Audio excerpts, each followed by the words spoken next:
president operates in his own sphere, number one. Yeah.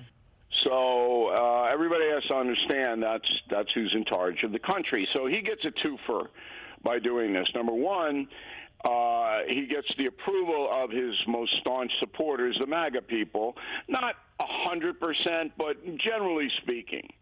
And number two, he enrages the people who hate him, which he loves. He loves to do that. So he gets the 1-2 punch. But then you have to look at, well, does this do the country any good? I understand the politics of it.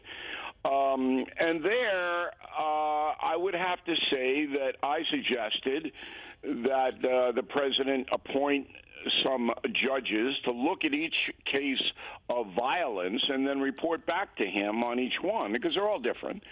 And then you make the decision. But as usual, he didn't listen to me, and there's nothing I can do about it, Markie, except move to Albania. You mean he didn't call you? He didn't call you before he issued the pardons bill? No, I didn't. And ask for your 2 cents?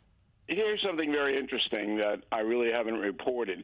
Mr. Trump calls me when it's a more personal issue.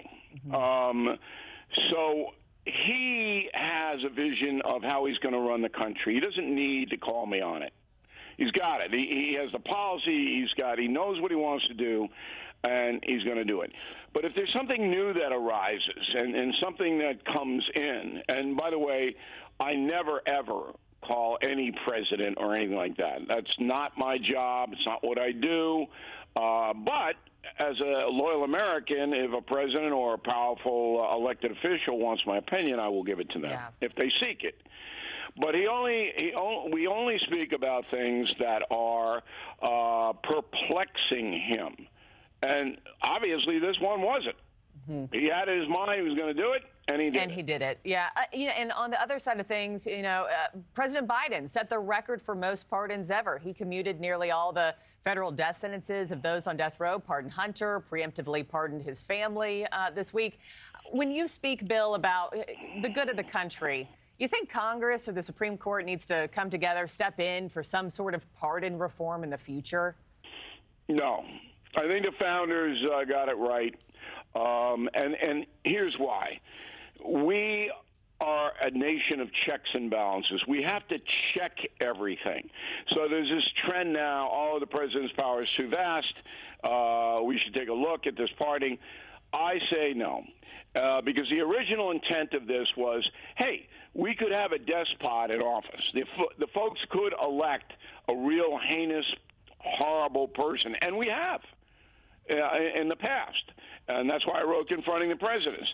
And if the damage that person does needs to be corrected, the next president can do it with the power of pardon. It makes perfect sense. Now, you can make an argument that both Biden and Trump abused that power. You can make that argument. But we're not a perfect country, and these certainly are not perfect men.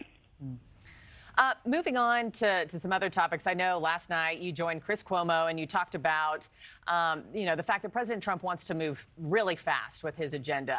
He came out swinging on the border, came out swinging, Bill, on federal DEI hires being let go. That starts tonight. What about the economy, Bill? Are you listening for that? Because I haven't heard anything about inflation, grocery prices, gas prices. He won for two reasons, border and the economy. Are you surprised we haven't heard more there? No, because you can't do that fast. That's impossible. So he's doing what he can do in a shock and awe way, immigration being number one.